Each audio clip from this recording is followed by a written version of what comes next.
نحمدہ ونصلی علی رسولہ الکریم اما بعد فاعوذ باللہ من الشیطان الرجیم بسم اللہ الرحمن الرحیم رب اشرح لی صدری ویسر لی امری واحلل عقدۃ من لسانی یفقہوا قولی ربنا لا تؤاخذنا ان نسینا او اخطانا۔ حاضرین گرامی قدر، اللہ تعالیٰ کا نام لے کر ہم آج کے دن سے اپنے اس کورس کا آغاز کر رہے ہیں جس میں ہم آخرت کے دلائل کا مطالعہ کریں گے۔ اس سے قبل آپ کو یاد ہوگا کہ ہم نے وجود باری تعالیٰ کے دلائل کا مطالعہ کیا تھا، اور اس کورس کی تدریس کے دوران میں نے یہ بات عرض کی تھی کہ قرآن مجید نے وجود باری تعالیٰ کو ایک مسلمے کے طور پر لیا ہے، ایک ایسی حقیقت کے طور پر بیان کیا ہے کہ جس کو سب مانتے ہیں، اور پھر بجائے اس کے کہ قرآن مجید وجود باری تعالیٰ کے کوئی دلائل بیان کرے، قرآن مجید نے ہمارے سامنے ان اساسات کو رکھا ہے کہ جن اساسات کی بنیاد پر ہم اس حقیقت کو سمجھتے ہیں کہ خدا کی ہستی اور اس کا وجود ایک مسلمہ ہے، یعنی ایک ایسی حقیقت ہے جس کا انکار نہیں کیا جا سکتا۔ اسی ذیل میں نے یہ بات عرض کی تھی کہ قرآن مجید نے اصلاً جو دلائل دیے ہیں اور جن حقائق کو ثابت کیا ہے وہ اصل میں وجود باری تعالیٰ نہیں ہے، بلکہ وہ کچھ اور حقیقتیں ہیں، اور وہ وہی حقیقتیں ہیں جن کو ہم مسلمانوں کے عقائد کہتے ہیں، قرآن مجید کے عقائد کہتے ہیں، یعنی آخرت، توحید اور رسالت۔ گرچہ قرآن مجید نے کچھ اور چیزوں کو بھی، کچھ اور عقائد کو بھی اس طور پر پیش کیا ہے، کچھ اور حقائق کو بھی اس حیثیت میں پیش کیا ہے کہ وہ عقیدے ہیں، ان کو ماننا چاہیے، ان پر ایمان لانا چاہیے، لیکن ان کی حیثیت ثانوی ہے، یعنی فرشتوں پر ایمان کو بھی ایمانیات کا ایک حصہ قرار دیا گیا ہے۔ فرشتوں کے علاوہ کتابوں پر بھی ایمان لانے کو ایمانیات کا ایک حصہ قرار دیا گیا ہے، لیکن ہم یہ بات جانتے ہیں، یہ بات سمجھ سکتے ہیں کہ فرشتے ہوں یا کتابیں، اصلاً یہ بنیادی عقائد نہیں ہیں۔ فرشتے یا تو کارکنان قضاء و قدر ہیں جو خدا کے احکام کو نافذ کرتے ہیں، گویا اس پہلو سے آپ دیکھ لیجئے تو یہ عقیدہ توحید کا ایک گویا کہ فرع ہے۔ یہ لوگ یعنی یہ ہستیاں، فرشتے وہی لے کر انبیاء علیہ السلام کے پاس آتے ہیں، اس حیثیت میں یہ رسالت کے عقیدے کا ایک جز ہے، اور یہ فرشتے ہی ہیں جو انسان کے اعمال کا ریکارڈ محفوظ رکھتے ہیں اور انسانوں کو پروردگار کے حضور پیش کریں گے۔ اس حیثیت میں یہ عقیدہ آخرت کا ایک حصہ ہے، اس کی ایک فرع ہے۔ یہی معاملہ کتابوں کا ہے کہ کتابیں گویا کہ اللہ تعالیٰ کے پیغام کا بیان ہے جو کہ فرشتوں کے ذریعے سے اللہ تعالیٰ نے اپنے انبیاء کے اوپر نازل کیا۔ اس حیثیت میں یہ توحید کا بھی بیان ہے، یہ رسالت کی بھی تفصیل ہے کہ رسول اپنا پیغام کیسے اپنے بعد لوگوں کے لیے چھوڑ کے جاتے ہیں۔ لیکن اصل عقائد، بنیادی عقائد، یہ تین عقائد ہی ہیں جو کہ بالترتیب توحید، رسالت اور آخرت ہیں۔ تو ان کو ہم جب پڑھنا شروع کر رہے ہیں تو بجائے اس کے کہ ہم توحید سے آغاز کریں جو بظاہر ایک نیچرل ترتیب لگتی ہے، میں نے اس کورس کا آغاز آخرت کے دلائل سے کیا ہے۔ اس سے پہلے کہ میں یہ بات بتاؤں کہ آخرت سے میں نے آغاز کیوں کیا، میں یہ بتا دوں کہ ہم دلائل پڑھ ہی کیوں رہے ہیں۔ دیکھیے یہ بھی ایک بڑی اہم بات ہے۔ قرآن مجید دیکھیے جب نازل ہوا تو وہ ماننے والوں کے درمیان نازل نہیں ہوا تھا، یعنی جو لوگ موجود تھے وہ ان حقائق کو نہیں مانتے تھے، وہ توحید کو نہیں مانتے تھے، وہ رسالت کو بھی نہیں مانتے تھے، وہ آخرت کو بھی نہیں مانتے تھے۔ انہوں نے ان کے بارے میں سن رکھا تھا، لیکن مشرکین عرب کے اصل باسی جو تھے، جو مکہ کے رہنے والے تھے، جو عرب کے رہنے والے تھے، وہ شرک کرتے تھے، وہ آخرت کے منکر تھے، یا آخرت کے عقیدے میں انہوں نے بہت سی چیزیں گھڑ لی تھیں، اور اسی طریقے سے رسالت کا تصور ان کا بڑا مبہم تھا یا تھا ہی نہیں۔ تو قرآن مجید نے اب ان چیزوں کو منوایا ہے، اور جب منوایا ہے تو ظاہر ہے کہ یہ کسی زور زبردستی کے ساتھ نہیں منوایا ہے، بلکہ جب آپ کسی انسان سے گفتگو کر کے کوئی چیز منوانا چاہتے ہیں، طاقت کے بغیر منوانا چاہتے ہیں، تو آپ دلیل دیں گے۔ اس دنیا میں یہی ایک طریقہ ہے کہ آپ لوگوں کو قائل کریں، کنونس کریں، ان کو اپنا ہمنوا بنائیں، ان کے اوپر یہ ثابت کریں کہ جو بات کہی جا رہی ہے وہ درست ہے، وہ حق ہے، تو اس کے لیے آپ دلیل دیں گے۔ تو یہی وہ دلائل ہیں جو قرآن مجید کے اندر موجود ہیں، اور میرے اور آپ کے لیے ان دلائل کو پڑھنے کا کیا فائدہ ہے، کیا اہمیت ہے، کیا حیثیت ہے، اس کو بھی سمجھ لیجیے کہ دیکھیے جب میں اور آپ مسلمانوں کے گھروں میں پیدا ہوتے ہیں تو اسلام سے ہمارا ایک تعصب وابستہ ہو جاتا ہے، اور یہ اسلام تک رہے تو چلیے بڑی اچھی بات ہے، یہ اسلام تک نہیں رہتا بلکہ عام طور پر ہماری جو مذہبی فکر ہے ہمیں کسی نہ کسی فرقے سے متعلق کرتی ہے، تو اس کے بعد ہم اسلام کے ان عقائد کو ہی نہیں لیتے بلکہ اس فرقے کے جتنے بھی تعصبات ہوتے ہیں ان کو بھی لے لیتے ہیں۔ تو جب ہم قرآن مجید کی بنیاد کے اوپر دلائل کی روشنی میں اور دلائل کے ساتھ ان عقائد کو پڑھیں گے تو ہمیں پتہ چل جائے گا، پہلی بات تو یہ پتہ چل جائے گا کہ ہمارا جو عقیدہ ہے وہ کوئی تعصب نہیں ہے بلکہ وہ ایک عقلی چیز ہے، وہ علم و عقل کے مسلمات، عقل و فطرت کے مسلمات، انفس و آفاق کی نشانیاں، ان سب کی بنیاد پر مانے جانے کے قابل ہے، اس قابل ہے کہ اسے مانا جائے، اس پر ایمان لایا جائے۔ تو ہمارا عقیدہ اصل میں تعصبات سے بلند ہو کر ایک معقول عقیدہ بن جاتا ہے، ہم ایک ریشنل انسان بن جاتے ہیں، ہم ایک ایسے انسان بن جاتے ہیں جو عقل استدلال کی بنیاد پر اپنی بات دوسروں تک پہنچا سکتا ہے۔ یہ وہ چیز ہے جس کی بنیاد پر ہم غیر مسلموں کو تک بھی دین اسلام کی دعوت دے سکتے ہیں، اور اس کا دوسرا فائدہ یہ ہے کہ ہمیں یہ معلوم ہو جائے گا کہ ان بنیادی عقائد کے علاوہ باقی جتنی چیزیں ہیں وہ عقائد کے پہلو سے ان کی کوئی حیثیت نہیں ہے، اور سارے فرقہ وارانہ اختلافات جو آپ غور کیجئے پیدا ہوتے ہیں وہ یہیں سے پیدا ہوتے ہیں کہ اصل قرآن مجید کی جو تعلیم ہے اس میں کچھ چیزوں کا اضافہ ہو جاتا ہے۔ یعنی ہم نے جو اخلاقیات کا کورس پڑھا ہے وہاں ہم نے یہ دیکھا ہے کہ جو اخلاقیات یا جو اعمال صالح قرآن مجید نے سکھائے ہیں اس کے علاوہ کچھ اور چیزوں کو معاشرے نے اہمیت دے دی، اس کے نتیجے میں اصل تعلیم پس پش چلی گئی ہے۔ اسی طرح ٹھیک یہی چیز عقائد کے معاملے میں بھی ہوئی ہے کہ جو اصل عقیدہ ہے، جو اصل عقائد ہیں وہ غیر اہم ہو گئے ہیں، اور جو دیگر چیزیں ہیں وہ زیادہ نمایاں ہو گئی ہیں۔ تو جب ہم ان عقائد کو پڑھیں گے اور ان کے دلائل پڑھیں گے تو اصل میں ایک تو یہ کہ ہمارا ایمان تعصب سے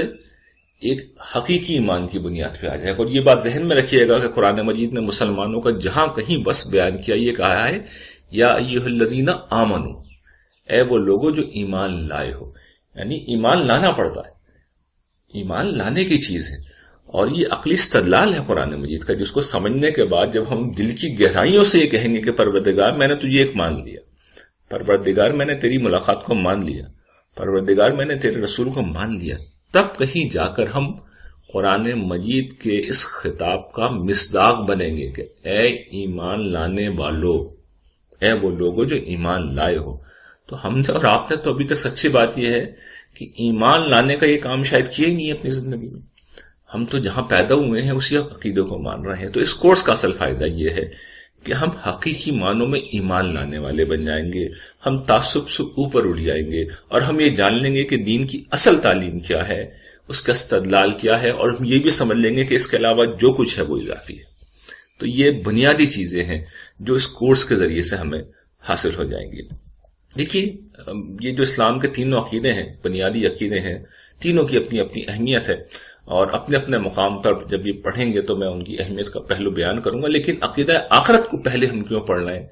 میں اس کی وجہ بیان کروں۔ ایک تو یہ کہ دیکھیے یہ سب سے بنیادی عقیدہ ہے، اس پہلو سے بنیادی عقیدہ ہے کہ خدا ایک ہے، بے شک ہے، وہ واجب الاتباع ہے، بالکل ہے، اس کی بات ماننی چاہیے، وہ خالق ہے، مالک ہے، بالکل ہے، لیکن یہ سب کچھ ایک اخلاقی دعوت ہے، ایک اخلاقی دعوت ہے۔ اسی طرح رسول اللہ صلی اللہ علیہ وسلم ہیں یا دیگر انبیاء ہیں، ہم ان پر ایمان رکھتے ہیں، ان کی اس حیثیت کو مانتے ہیں کہ ان کی اطاعت فرض ہے ہمارے اوپر، لیکن یہ بھی ایک اخلاقی مطالبہ ہے،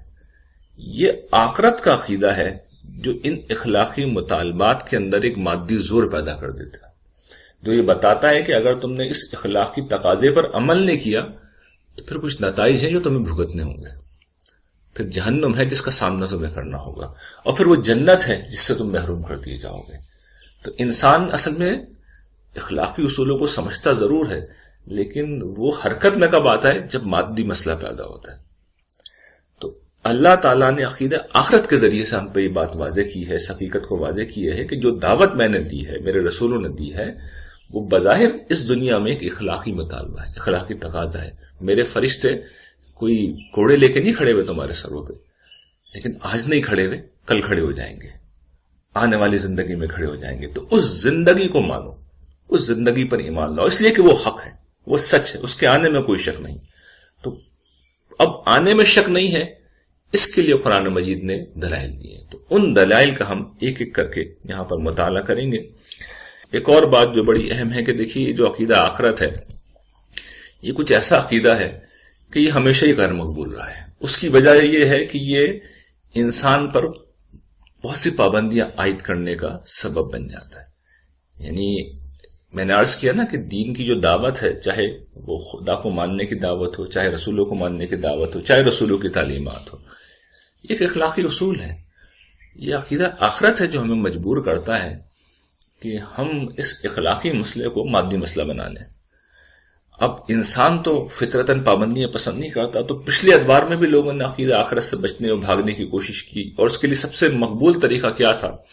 کہ شفاعت باطلہ کا ایک طریقہ لوگوں نے اختیار کر لیا تھا، باطل شفاعتوں پر یقین رکھتے تھے۔ قرآن نے تو دیکھیے کسی قسم کی شفاعت کو بیان نہیں کیا اس پہلو سے۔ نجات کی جب قرآن بات کرتا ہے، پورا قرآن اس تصور سے خالی ہے کہ شفاعت کے ذریعے سے تم نجات حاصل کرو۔ یعنی میں جو بڑی اہم بات واضح کر رہا ہوں، آپ پورا قرآن الحمد سے والناس تک پڑھتے چلے جائیں، قرآن ایک ہی بات کہتا ہے، ایمان لو، عمل صالح کرو، نجات پا جاؤ گے۔ بھرا ہوا ہے قرآن مجید، اجمال کے ساتھ بھی یہ بات کہتا ہے اور بہت تفصیل سے بھی بتاتا ہے۔ اخلاقیات کا جو کورس ہے اس میں ہم نے یہی پڑھا ہے کہ ایک ایک عمل لے کے قرآن نے بیان کیا، یہ کرو۔ وہ کہیں پہ یہ بات کہتا ہی نہیں ہے کہ بھئی تم شفاعت کے امیدوار رہو، یہ امید ہی نہیں دلائی قرآن نے، اور نہ یہ طریقہ بتایا۔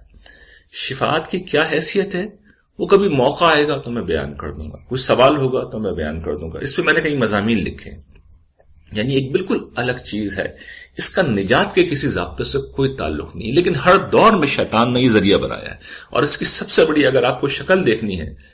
تو حضرت عیسیٰ علیہ السلام کے پیروکاروں کا رویہ دیکھ لیجئے۔ وہی کہتے ہیں کہ بس مسیح پر ایمان لے آؤ، اس کے بعد تمہاری بخشش مسیح کرا دے گے، تم کچھ بھی کرتے رہو، یہ خدا کا اور مسیح کا مسئلہ ہے۔ چنانچہ اللہ تعالیٰ نے انہی کی مثال کو سورہ مائدہ میں پیش کیا ہے کہ وہ بھی ایک لفظ، ایک جملہ نہیں کہہ سکیں گے اللہ تعالیٰ کے سامنے۔ جو بات ہوگی ٹھیک ہوگی، اگر کوئی ایمان عمل صالح لے کے آیا ہے وہ نجات پائے گا، اگر اس نے صداقت کو اختیار کیا ہے تو نجات پائے گا، اگر وہ باطل پہ کھڑا ہوا ہے، بدکاری پہ کھڑا ہوا ہے، گناہوں پہ کھڑا ہوا ہے، معصیت پر کھڑا ہوا ہے، تو پھر بھول جائیں کہ کسی کی شفاعت انسان کو بچا سکتی ہے۔ قرآن مجید اس تصور سے خالی ہے۔ تو ہر دور میں یہ ہوا ہے کہ جو شفاعت کا تصور ہے، یہ اس نے جڑ کاٹی ہے عقیدہ آخرت کی، بالکل غیر مؤثر کر دیا۔ لوگ مانتے بھی ہیں آخرت کو، لیکن یہ یقین رکھتے ہیں کہ ہم جو بھی چاہیں کر لیں، ہمارا کوئی بخشوانے والا ہے جو قیامت کے دن اللہ تعالیٰ کے سامنے سینہ تان کے کھڑا ہو جائے گا، اور پھر اللہ تعالیٰ تو معاف کر ہی دیں گے۔ تو قرآن مجید اس کی تردید پہ کھڑا ہوا ہے، اس کی تردید کے اوپر کھڑا ہوا ہے۔ اس نے راستہ یہ بتایا کہ ایمان لاؤ اور عمل صالح کرو۔ تو یہ تو قدیم زمانے میں عقیدہ آخرت کو لوگ غیر مؤثر کرتے تھے۔ دور جدید میں لوگوں نے کیا کیا کہ یہ جو الحاد کی تہذیب اٹھی، اس نے ایک طرف تو خدا کا انکار کیا، لیکن 20ویں صدی کے آتے آتے جدید سائنس میں وہ تبدیلیاں آئیں، ایسے انکشافات ہوئے کہ کائنات کی جو مادی تعبیر تھی اب اس کو ماننا ممکن نہیں رہا۔ پھر بہت سے عملی مسائل پیش آئے، دو عظیم جنگیں ہوئیں، اس میں انسانوں نے اپنی بے بسی دیکھی، بے کسی دیکھی، نتیجہ دیکھا کہ مذہب کو چھوڑنے کے نتیجے میں معاشرتی طور پہ کیا خرابیاں پیدا ہو رہی ہیں، یہ دیکھا کہ انسانی فطرت اسے قبول نہیں کر رہی، تو سماجی مظہر کے طور پر، سوشل فینومینا کے طور پر خدا کو قبول کر لیا گیا، خدا کے تصور کو قبول کر لیا گیا، لیکن آخرت کو آج کے دن تک کوئی قبول نہیں کرتا۔ اور بڑا ایک دلچسپ واقعہ تھا جو میں نے امریکہ کے سفر نامے میں لکھا بھی تھا کہ میں جب وہاں گیا اور وہاں پر ہمارے ساتھ ایک خاتون تھیں، یہاں ایک بہت بڑے ٹاپ ملٹری کے جو ہمارے لیڈر تھے ان کی صاحبزادی تھیں، وہاں پہ وہ ہمارے ساتھ تھیں۔ ان سے آخرت پہ گفتگو ہوئی تو انہوں نے مجھ سے بڑی حیرت کے ساتھ پوچھا کہ آپ جیسا معقول آدمی بھی آخرت کو مانتا ہے۔ یعنی ہمارے کافی دن ساتھ گزر گئے تھے، طویل سفر تھا وہ، 2-3 ہفتے کا، اس میں ساتھ رہے۔ تو گروپ کے جو باقی لوگ تھے ان کے برعکس ان کا خیال یہ تھا کہ میں کچھ معقول باتیں کر لیتا ہوں، اور ایک مذہبی ڈیلیگیشن تھا جو اس کے ساتھ میں گیا تھا۔ تو انہوں نے آخر میں مجھ سے سوال کیا کہ آپ بھی اس کو مانتے ہیں؟ یعنی یہ اتنی نامعقول بات ہے، آپ کیسے مان سکتے ہیں؟ تو دور جدید کے انسان کے لیے یہ بڑی اجنبی سی چیز ہے. خدا کو تو وہ مان لیتے ہیں، برا بھلا جیسا بھی ہے، اس لیے کہ بہرحال خدا، جب انسان کو تکلیف ہوتی ہے تو خدا یاد آ جاتا ہے، انسان کو کہیں رونا ہوتا ہے تو اس وقت بھی خدا کی ضرورت پیش آ جاتی ہے. آخرت تو سمجھ میں نہ آنے والی بات ہے. تو دور جدید میں بھی ایک بڑا ہی غیر مقبول نظریہ ہے. اور آپ بڑی دلچسپ بات دیکھیے گا کہ پچھلے جو مذاہب ہیں اور پچھلے جو صحائف ہیں، قرآن مجید اس معاملے میں غالباً واحد ایکسیپشن ہے کہ جو آخرت کے ذکر سے